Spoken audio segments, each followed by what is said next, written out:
students. So we'll be starting with the definite integral portion now. As you already know that we have completed the indefinite integral part, and where we studied four methods: integration by substitution, integration by partial fraction, integration by trigonometric identities, and the final one was integration by parts. Okay. Now, as we have completed indefinite integral, it's time to move to the next section, and that is definite integrals. Okay, so starting now, we'll have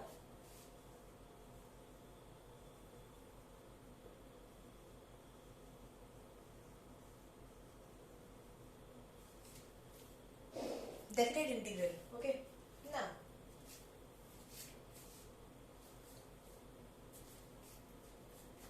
the definite integral,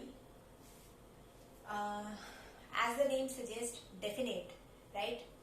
So it has to have a definite value, right? So the first point is that definite integral has a unique value. Okay? So it has a unique value. Fine. Now, how is it defined? You need to know the definition of definite integral. Okay. So, a definite integral is denoted by, you can write along with me, definite integral is denoted by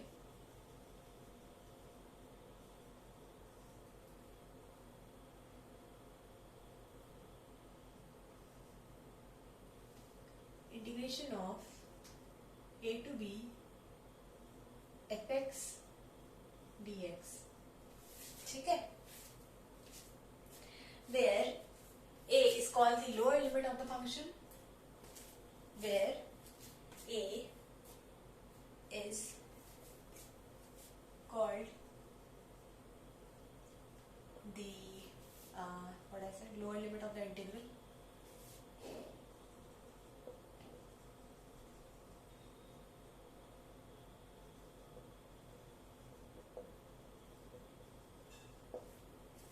and b, what is b? Yes, b is called the upper limit of the integral, right?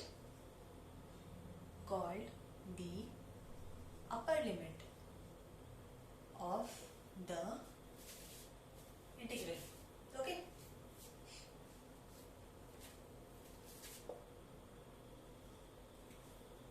So definite integral is denoted by this. It's same as integral, you know. The only difference is that limits have been introduced, and definitely limits have to be introduced because now you are basically imposing some restrictions on the integral, right? Before this, when we were doing, we were basically finding out the answers which were generalized in nature, but now we don't need to find the answer, right? We have to find a unique value. We don't need to generalize the answer. We have to have a unique value, and that unique value is going to be achieved by what? The limits. समझ रहे हो आप? तो limits अब difference यही है, indefinite and definite integral में difference यही होता है कि indefinite में limits नहीं होती और definite integral में limits आ जाती हैं. ठीक है? अब the definite integral is introduced either as a limit of sum. You can just note down these points, right? The definite integral is introduced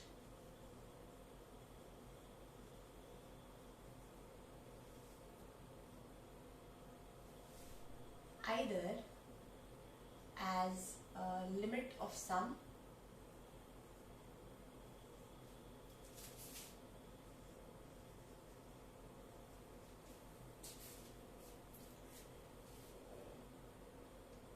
or if it has an antiderivative f in the interval, or if it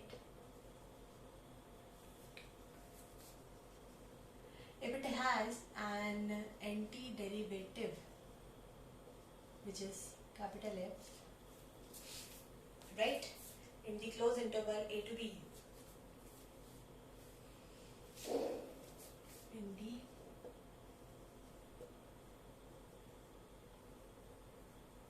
interval a to b, then its value is the difference between the values of f at the endpoints.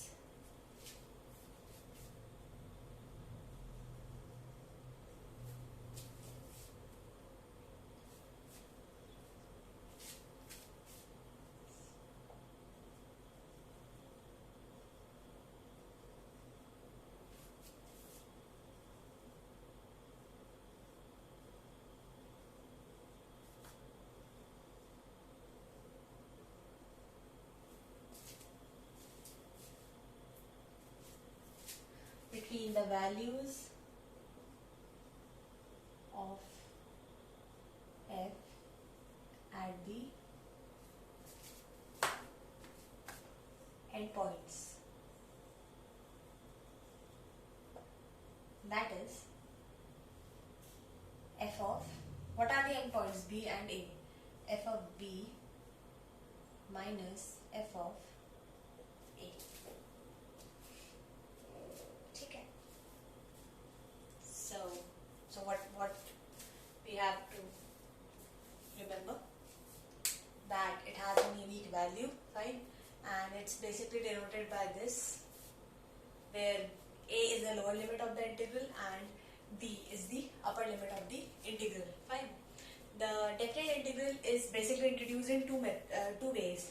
First is either as a limit of sum, or secondly when antiderivative is available. If available in the closed interval, then only you can actually get the value of the definite integral. How?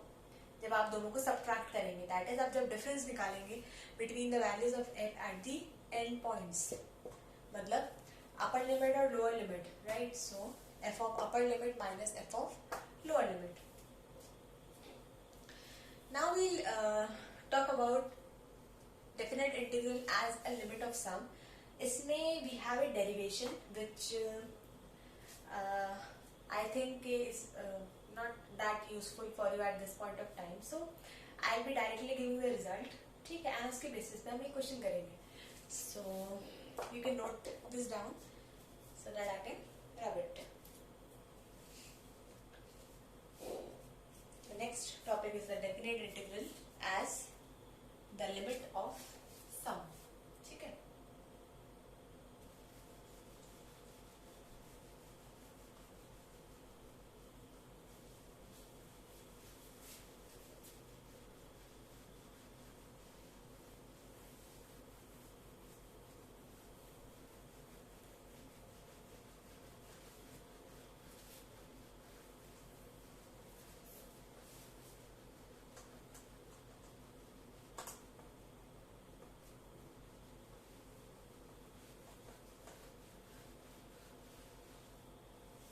Definite integral as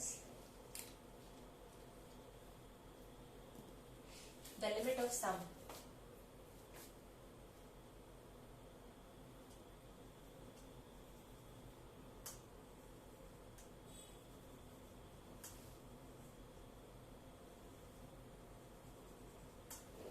Okay.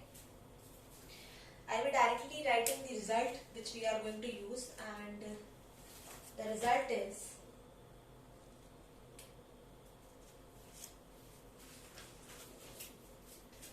this: integration of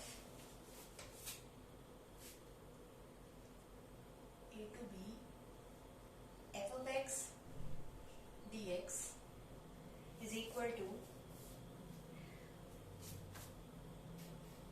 b minus a limit n tends towards infinity 1 by n f of a plus f of a plus h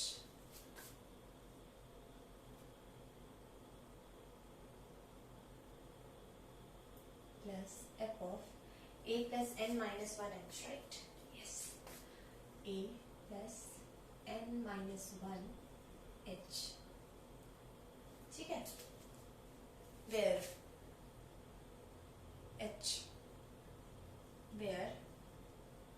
h is equals to b minus a by n, right? b minus a by n, which tends towards 0 as n tends towards infinity. ठीक है? This is the direct result of definite integral as the limit of sum. Basically, there is a long derivation behind this, but I'm skipping that part. I'm directly telling you the result. ठीक है? आप इसे note down करो. हम इससे related question करते हैं, फिर आपको समझ में आएगा. तो this whole expression is known as definition of definite integral as the limit of sum. This whole expression is known as what? Definition of definite integral as the limit of sum. Okay? Note down करो उसको.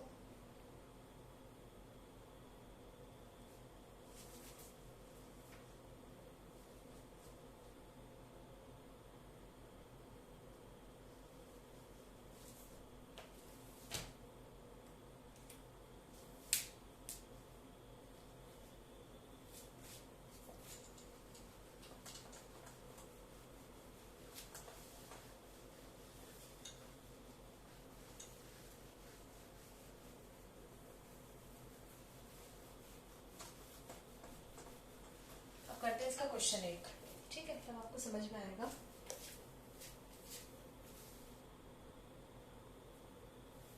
कि how are we going to use the formula? Fine. Question is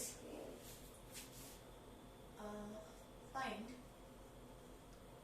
integration of x square plus 1 0 to 2, right?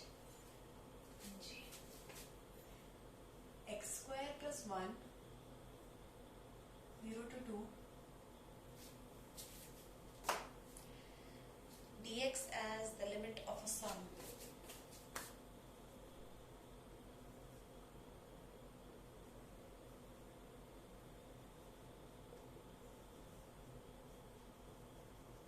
ठीक है? ये question that you have to find the value of this using this. अब ये तुम्हें पता है कि that formula has to be used directly. ठीक है? जो फॉर्मूला मैंने अभी लिखवाया है आप उसको लिख लो. क्या है फॉर्मूला? जो बाय डेफिनेशन है, by definition of definite integral of limit of sum, उसके डेफिनेशन से जो फॉर्मूला था वो क्या था? वो ये था ना, a to b f of x dx equals to b minus a limit n tends towards infinity 1 by n f of a plus f of a plus h plus f of a plus n minus 1 h.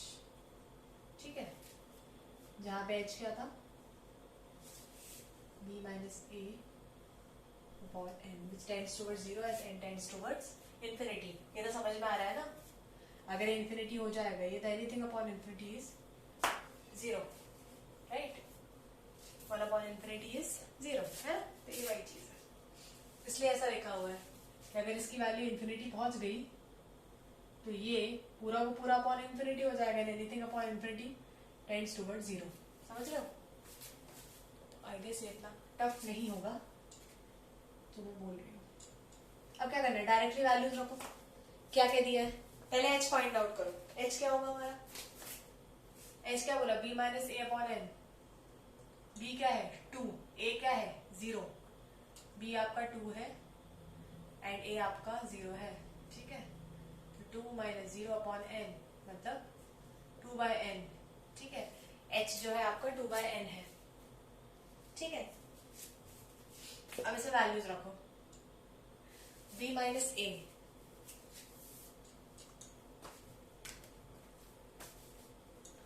b minus a क्या है?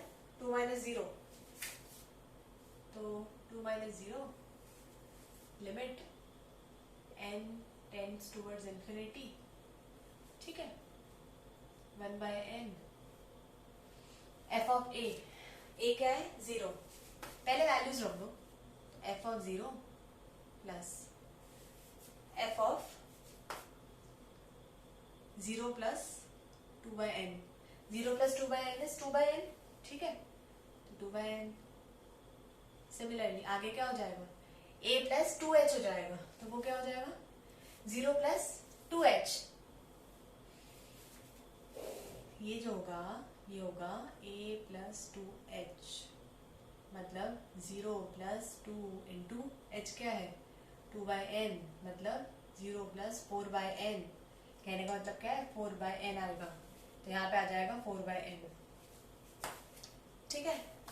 आगे छोड़ दो, last पर आओ, क्या था वो f of a plus n minus 1h, मतलब 0 प्लस, तो 0 को हटाई दो, है ना, तो वो हो जाएगा n माइनस 1, h क्या है 2 बाय n, तो 2 बाय n, ठीक है। इतने में डाउट तो नहीं है, कुछ नहीं करा, डायरेक्टली वैल्यू सब्स्टिट्यूट कर दी है, ठीक है। आ गया, अब इसे सॉल्व करो, 2 माइनस 0 2 हो जाएगा, ठीक है। Limit of n tends towards infinity 1 by n f of 0, अब f है क्या, fx जो है बेसिकली आपका है x स्क्वायर प्लस 1, ठीक है। अब उसने बोला f ऑफ 0, मतलब x की जगह 0 डालना है, तो क्या हो जाएगा 0 स्क्वायर प्लस 1 इज 1, यहाँ आ जाएगा 1, ठीक है। सिमिलरली आगे अब 2 बाय n डालो, यहाँ 2 बाय n डालोगे तो क्या आ जाएगा,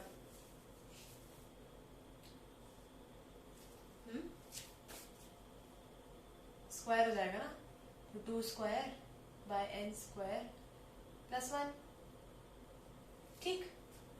आगे इसमें क्या हो जाएगा 4 square upon n square plus 1, ठीक है। लास्ट में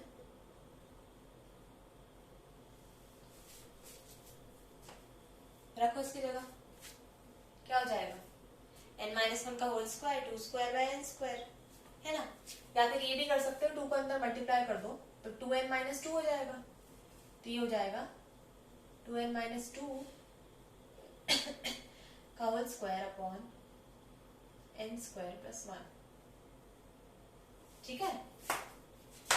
देखो यहाँ तो कोई डाउट है नहीं होगा, है ना। आ गया, अब इन सब में कॉमन है 1, ठीक है। और ये जो सीरीज है तुम्हारी कहां तक जा रही है, n माइनस 1 और ये 1, मतलब ये n तक जा रही है, ठीक है। तो अब तुम कॉमन निकालो, 2 limit of n tends towards infinity 1 by n, ठीक है। अब 1 1 जो हो जाएंगे वो कितने बार आ जाएंगे n टाइम्स, है ना, तो 1 1 यहाँ से 1 आया, यहाँ से 1 कॉमन लिया, यहाँ से लिया, ऐसे करके लास्ट तक चले गए, ये कितनी बार आ जाएगा n टाइम्स, ठीक है। अब बाकी सबको अलग लिख दो, है ना, बाकी सब क्या क्या है 2 स्क्वायर बाय n स्क्वायर, है ना। और जो बचे हुए हैं ये, इसमें कॉमन क्या दिख रहा है n स्क्वायर, है ना, 1 बाय n स्क्वायर, तो 1 बाय n स्क्वायर कॉमन निकाल दो, अंदर क्या आ जाएगा 2 square plus 4 square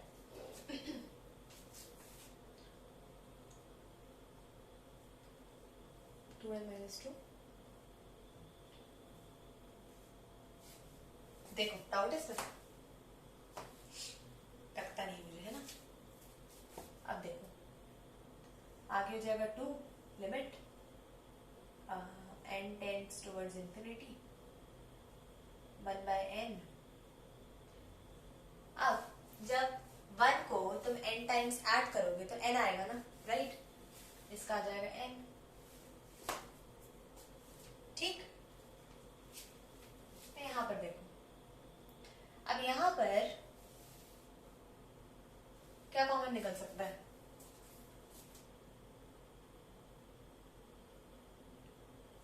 2 square common निकल सकता है ना?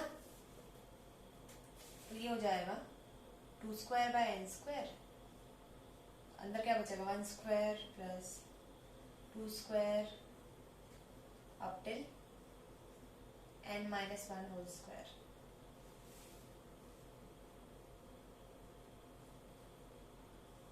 ठीक है, डाउट तो नहीं है? यहां से डाउट तो नहीं आ रहा है तुम्हें? अरे देखो 2 स्क्वायर मल्टीप्लाई कर देना, ठीक है,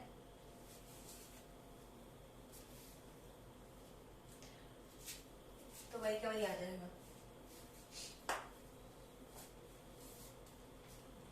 एक बार देख लो, यहां तक कोई डाउट है? एक बार चाहो तो स्टेप देख लो, फिर मैं आगे बढ़ू।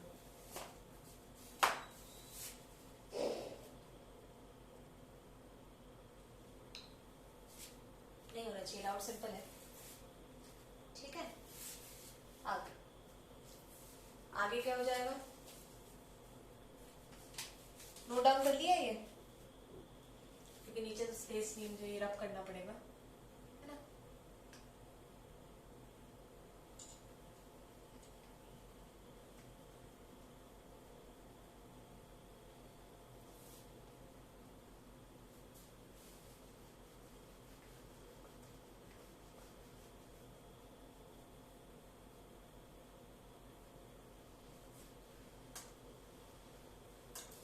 ठीक है, यहां पर थे हम, है ना। इसके बाद तुम आ जाओगे इस पे। अब क्या हो जाएगा? 2 limit n tends towards infinity 1 by n plus 2 square by n square. अब इसका फॉर्मूला क्या होता है? 1 स्क्वायर प्लस 2 स्क्वायर, इनका फॉर्मूला क्या होता है? n into n minus 1 2n minus 1 by 6, है ना, ये होता है ना। हाँ, 2 स्क्वायर को 4 लिख दो, पहले तो कॉमन निकालना था इसलिए लिखा नहीं था। ये हो जाएगा 4, ठीक है। इसका फॉर्मूला क्या होता है? n into n minus 1 into 2 by 6, ठीक है। कुछ कैंसिल हो रहा है?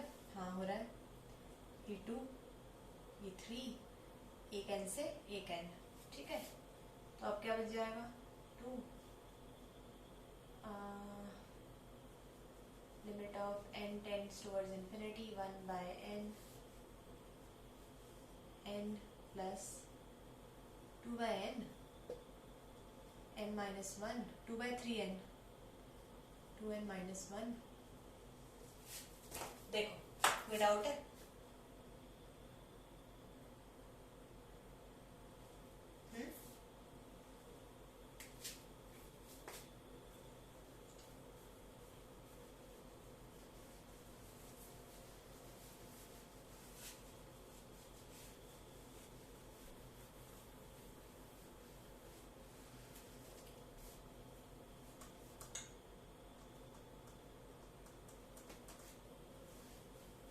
अब क्या आ जाएगा? अब n कॉमन निकलेगा, ठीक है। 2 लिमिट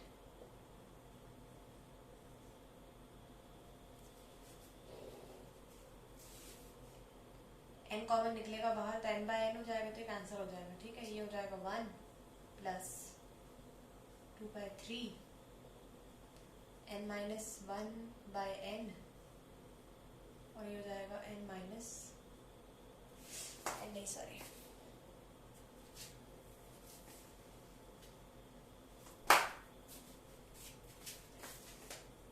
1 माइनस 1 बाय n, और ये हो जाएगा, यहाँ से n आएगा तो क्या आ जाएगा 2 माइनस 1 बाय n।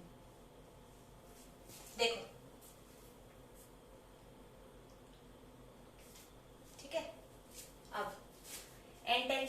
इंफिनिटी हम लगा सकते हैं सेफली, है ना। जब 1 बाय इंफिनिटी होगा वो 0 हो जाएगा, यहाँ पर भी 1 बाय इंफिनिटी होगा वो 0 हो जाएगा, तो ये हो जाएगा 2 इंटू 1 प्लस 2/3 इंटू 1 माइनस 0 हो जाएगा, ये तो 1 आ जाएगा, और ये भी 2 माइनस 0 हो जाएगा तो 1 आ जाएगा, है ना।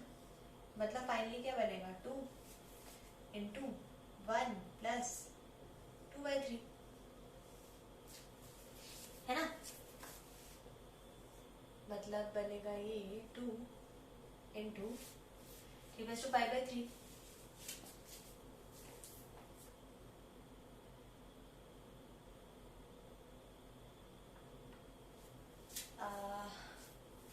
ये 1 इंटू 2 होगा ना,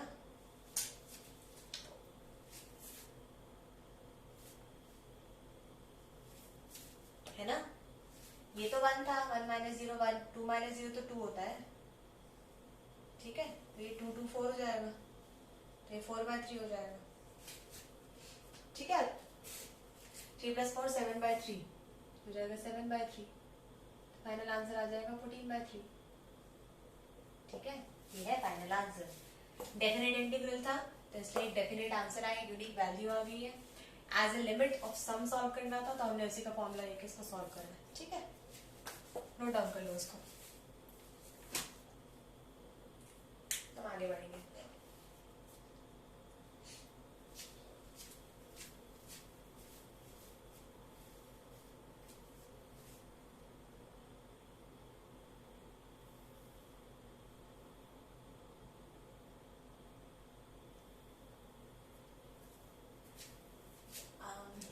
will continue in the next video, okay. मैंने एक तरीका से बता दिया लिमिट ऑफ सम वाला, अब हम जो डिफरेंस वाला तरीका है ना वो सॉल्व करेंगे in the next video, okay. Thank you for watching.